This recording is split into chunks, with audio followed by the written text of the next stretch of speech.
looking back, some people who acted in ways, I assume well motivated, that look now like they were wrong. And some people who said some things which in hindsight are jarring and unacceptable. The comment, if detainees die, you're doing it wrong, with regard to waterboarding, is not obviously what any of us want to hear from anybody working for the United States government. Even Secretary Rumsfeld's statement, which is hard to read with certain clarity, but it certainly has an edge to it that seems to be unacceptable, about how long the detainees could be forced to stand. Him saying, I stand, what, 8 to 10 hours a day. Why are they only forced to stand 4 hours a day? That's not really what this is about. But there are heroes that emerge from this, and Chairman Levin's statement of the record of the investigation shows that. The lawyers for the military services spoke up quite clearly, I presume both from the context of law and of effectiveness of the interrogation of detainees. Mr. Mora is obviously, in hindsight, a hero here who acted in the best traditions of American law and military. I want to go to my questions now and begin with, because there's a lot to learn in hindsight. Mr. Schifrin, at the beginning, in your brief answer to Chairman Levin's first question, you began to answer a question that I had, which was, why in the world would we have gone to the people training, the SEER group, preparing our military for the kind of harsh interrogation that the enemy might impose on them to find out what we might do? And my own question to myself was, why weren't we prepared ourselves? And I want to ask you to deal with that again. In other words, the Pentagon is a vast operation. We've got a lot of military lawyers. We've got a lot of people with previous or present prosecutorial experience, interrogation experience. We've got a lot of psychologists. I take it from what you're saying that we really weren't ready to deal with these detainees. And I wanted to ask you to comment on that as to why you went to the folks at SEER to ask for their help. As I stated, Senator, my recollection is the primary motivation for my initial inquiry was to find sort of the font of wisdom on the subject, that there had to be some place where we had all the learning on this, because we hadn't been able to find people within the Pentagon and within the services who were experienced in conducting interrogation outside of the criminal justice area. The secondary, I can't deny that that it was probably some discussion at some point about reverse engineering SEER techniques. I don't know where it came from, but it seemed to me that was another part of this. I recall that when I answered the earlier question, I guess from Senator Graham, I said that, well, the first tranche was this historical stuff from the 1950s. I think Mr. Haynes came back to me and said, no, this isn't what I'm looking for. In fact, I think at the end of that stuff sat on my shelf for several months, and I don't know if anyone else looked at it besides me.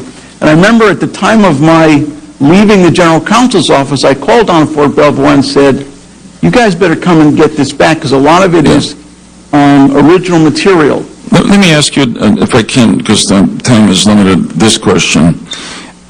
Did you ever call, or as far as you know, did anybody in the General Counsel's office at the Pentagon ever call, for instance, the interrogation experts at the DIA, the Defense Intelligence Agency, or the Army's interrogation school? Not to my knowledge. How about any of the folks, I know later on people in criminal investigations within the Pentagon got involved in the discussion, particularly through the military services, but did anybody in the General Counsel's office ever think to call people in criminal intelligence about interrogation tactics that worked? I do recall Army CID being involved. I can't give you a precise time frame, but I recall fairly early on some participation by Army CID. How about reaching out to prosecutors in the civilian sector who do a lot of interrogating, or police officers who have developed techniques? Now, obviously, criminal defendants in U.S. courts have more constitutional protections than detainees, at least prior to the decision of the Supreme Court last week. But did anyone at General Counsel's Office, the Pentagon, ever reach out to law enforcement in the U.S.? Not to my knowledge. I think that would have been inconsistent with the way the Pentagon acted under Secretary Rumsfeld. Dr. Ogrisseg, one last question, because my time really is running. At any point, did anyone ask you, or did you understand that the questions you were being asked from Lieutenant Colonel Baumgartner, who was in turn responding to the General Counsel's Office, about your judgment as a mental health professional about the effectiveness of the techniques that you were listing, not to train our people, but to elicit evidence from detainees? Mr. Senator, the only questions that I was really asked about this pertain to the memo that I had written in 2002, which is part of the record here. And so in that memo, you did not feel that you had to make a judgment or offer your professional judgment about how effective these techniques might be in eliciting testimony from or information from the detainees? No, I felt like in the discussion with Lieutenant Colonel Baumgartner that I indicated one of my ethical issues as a psychologist, since I'm not a legal practitioner, not a judge, not a lawyer, but I have ethics within my field, and one of the main things is you don't practice outside of your bounds of competence. And that would have been outside of the bounds of my competence to have gone there because I was someone who was in the training business and understood the training population. So when I said this is something that we at the Air Force Survival School don't know about, I was giving my opinion there, and also giving my opinion about the water board with respect to training. Now, I don't believe that it should be used anywhere, but I didn't. That was my stance that I was taking at that point. Understood. Thank you. Thank you, Mr. Chairman. Thank you, Senator Lieberman. Senator Collins. Thank you, Mr. Chairman. Mr. Schifrin, my questions follow up on the questions that Senator Lieberman just asked you. I'm trying to get a better understanding of why the department did not seek assistance from the FBI, for example, which has probably the most extensive experience in interrogating hostile detainees of perhaps anyone in the federal government. And obviously we know later that there was disagreement between DOD and the FBI on the proper approach to use with detainees. You talked about the great frustration within the department about the lack of information that was being secured or obtained from the detainees.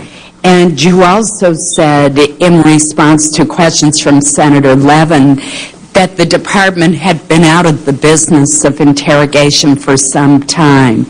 It seems to me that it was more logical for the department to go to the FBI for assistance than to try to figure out how the SEER techniques could be re-engineered to be used for interrogation, since that's not at all what the purpose of the SEER techniques were.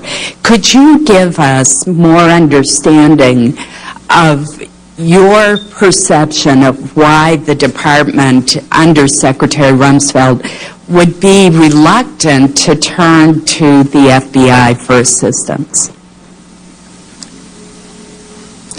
Assuming the correctness of your premise, and that is they did not go to the FBI. I have no personal knowledge as to where they did or didn't, but it seems like they didn't.